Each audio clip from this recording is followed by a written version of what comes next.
స్థానిక సంస్థ ఎన్నికల్లో ముందుగా గ్రామ పంచాయతీ ఎన్నికలు. బీసీలకు పార్టీ పరంగా 42% సీట్లు కేటాయించాలని నిర్ణయం. గిగ్ వర్కర్ల సంక్షేమ భద్రత కోసం గిగ్ వర్కర్స్ యాక్ట్ 2025 బిల్లుకు ఆమోదం. ఎస్పార్ఎస్పీ ఫేజ్ 2 మెయిన్ కెనాల్ కు మాజీ మంత్రి దామోదర్ రెడ్డి గారి పేరు. డిసెంబర్ 8-9 తేదీల్లో ఫ్యూచర్ సిటీలో తెలంగాణ రైజింగ్ గ్లోబల్ సమ్మిట్ 2025. ప్రతి పాఠ్య పుస్తకంలో జయ జయ హే తెలంగాణ గీతం. అందశ్రీ కుమారుడు దత్తసాయికి డిగ్రీ కాలేజీ అసిస్టెంట్ ప్రొఫెసర్ గా ఉద్యోగం. స్థానిక ఎన్నికల్లో పోటీకి 2 కంటే ఎక్కువ సంతానం కలిగిన వారికి అనుమతి. సీఎం శ్రీ రేవంత్ రెడ్డి గారి అధ్యక్షతన జరిగిన కేబినెట్ భేటీలో కీలక నిర్ణయాలు.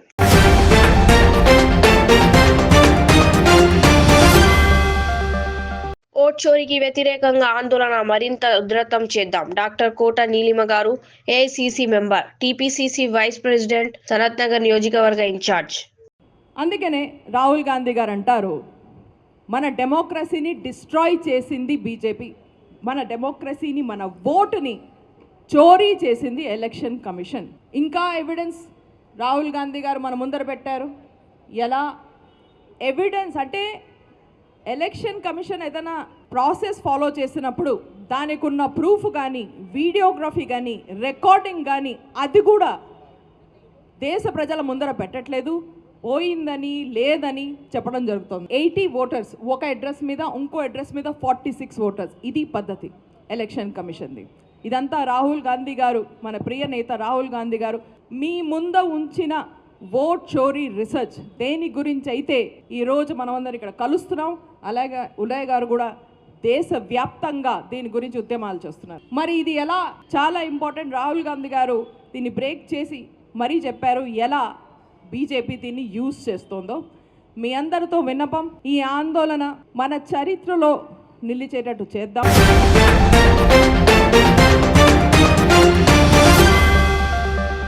రాజ్భవన్ లో జరిగిన గిరిజన యువతతో ఇంటరాక్షన్ కార్యక్రమంలో గవర్నర్ జిష్ణుదేవ్ వర్మ గారితో కలిసి టీపీసీసీ ప్రచార కమిటీ చైర్మన్, మాజీ పార్లమెంట్ సభ్యులు మధు యాష్కి గౌడ్ గారు పాల్గొన్నారు. మేరా యువ భారత్ ఆధ్వర్యంలో 17వ ట్రైబల్ యూత్ ఎక్స్చేంజ్ ప్రోగ్రాంలో భాగంగా వారం రోజుల పాటు నగరంలో జరిగిన గిరిజన యువత సమ్మేళనంలో ఛత్తీస్గఢ్, జార్ఖండ్, ఒడిశా, మహారాష్ట్ర, మధ్యప్రదేశ్ రాష్ట్రాల్లోని వివిధ జిల్లాలకు చెందిన యువతీ యువకులు పాల్గొన్నారు. చివరి రోజు అయిన సోమవారం వారు గవర్నర్ కార్యాలయాన్ని సందర్శించారు. వారం రోజుల పాటు తాము తెలుసుకున్న అంశాలను, నూతన ఆవిష్కరణలకు సంబంధించి వారి మధ్య జరిగిన చర్చలను గవర్నర్ గారితో పంచుకున్నారు. ఈ సందర్భంగా వారికి నిర్వహించిన పనులు, సాంస్కృతిక పోటీలతో ప్రతిభ కనబర్చిన వారికి బహుమతులను గవర్నర్ గారు మధు యాష్కి గారు కలిసి అందజేశారు.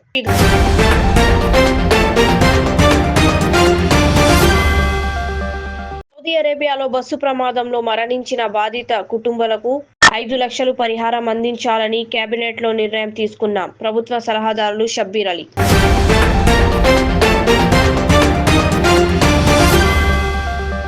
మనుషుల్లో మానవత్వం లోపించిందని దానికి ఉదాహరణ గుంటూరు జిల్లా కురుగుల్లో జరిగిన రోడ్డు ప్రమాదం.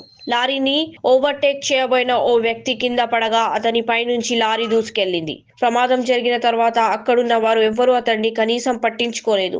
అసలు ఏమీ జరగనట్లు వ్యవహరించారు. ఈ దయనీయ పరిస్థితుల్లో ఆ వ్యక్తి ప్రాణాలు కోల్పోయాడు.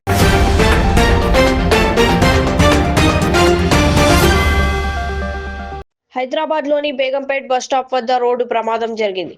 ఓ థార్ వాహనాన్ని వెనుక నుండి వచ్చి హెవీ లోడ్ ట్రక్ ఢీకొట్టింది. ఈ దాటికి థార్ వాహనం వెనుక భాగం నుజ్జు అయింది. అక్కడే బోల్తా పడింది. సమాచారం అందుకున్న పోలీసులు సంఘటనా స్థలానికి చేరుకుని సహాయక చర్యలు చేపట్టారు. గాయపడిన వారిని ఆసుపత్రికి తరలించారు. థార్ వాహనంలో ఎంతమంది ఉన్నారనేది తెలియాల్సి ఉంది.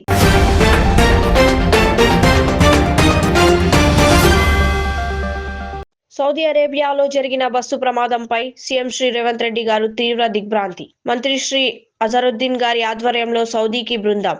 మృతుల కుటుంబాలకు రూ.5 లక్షల చొప్పున పరిహారం. మృతులకు అక్కడే అంత్యక్రియలు నిర్వహించే ఏర్పాట్లు. ఒక్కో బాధిత కుటుంబం నుంచి 2 సౌదీకి తీసుకెళ్తున్న ప్రభుత్వం.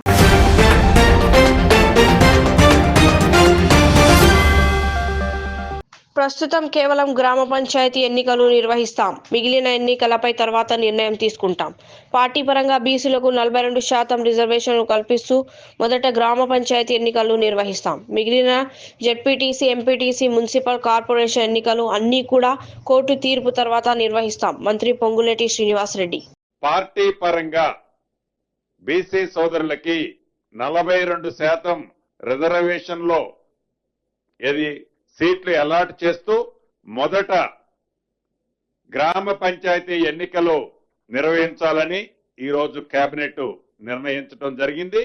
మిగిలిన ఎంపీటీసీలు, జెడ్పీటీసీలు, అదే రకంగా మున్సిపల్ కార్పొరేషన్లు అన్నీ కూడా కోర్టులో ఒక కంక్లూజన్ వచ్చిన తర్వాతనే వాటిని నిర్ణయం తీసుకోవాలని కూడా ఈరోజు రాష్ట్ర కేబినెట్ లో సుదీర్ఘంగా చర్చించిన తర్వాత రాష్ట్రానికి కేంద్రం నుంచి రావాల్సిన సుమారు 3,000 కోట్లు గడిచిన 2 సంవత్సరాల నుంచి ఏవైతే ఉన్నాయో అవి కూడా యాజ్ పర్ నామ్స్ ప్రకారం మార్చితో ల్యాబ్స్ అయిపోతున్న కారణంగా రాష్ట్రానికి రావాల్సిన 3,000 కోట్లు ల్యాబ్స్ చేసుకోవటం ఇష్టం లేక స్థానిక సంస్థలు ఓన్లీ గ్రామ పంచాయతీ ఎన్నికలు పెట్టాలని ఈరోజు కేబినెట్ నిర్ణయించింది.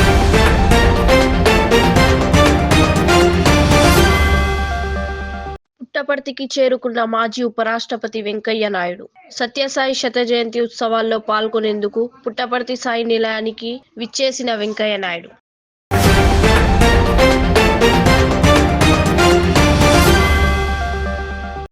బీజేపీ ఎంపీల కంటే పంట పొలాల్లో ఉండే దిష్టి బొమ్మలు నయం. దిష్టి బొమ్మలు పంట పొలాల్లో కోతులు, పక్షులు రాకుండా కనీసం పని చేస్తాయి. తెలంగాణలో 8 మంది బీజేపీ ఎంపీలు గెలిచి ఏం లాభం? మాజీ మంత్రి ఎమ్మెల్యే బీఆర్ఎస్ హరీష్ రావు.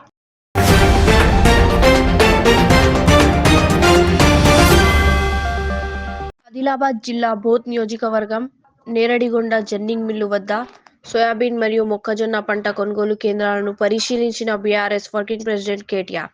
రైతులు ఎవరు అధైర్యపడకండి, మీకు అండగా బీఆర్ఎస్ పార్టీ, కేసీఆర్ గారు ఎల్లవేళలా అండగా ఉంటామని రైతులకు ధైర్యం చెప్పిన కేటీఆర్. మళ్లీ బీఆర్ఎస్ అధికారంలోకి వస్తుంది, రైతుల సమస్యలను పరిష్కారం చేస్తామని ఆయన అన్నారు. కేసీఆర్ గారి హయాంలో రైతులకు ఎటువంటి కష్టం లేకుండా చూసుకున్నామని, ఊరూరా కొనుగోలు కేంద్రాలు ఏర్పాటు చేసి ప్రతి ధాన్యం గింజ కొన్నామని ఆయన గుర్తు చేశారు.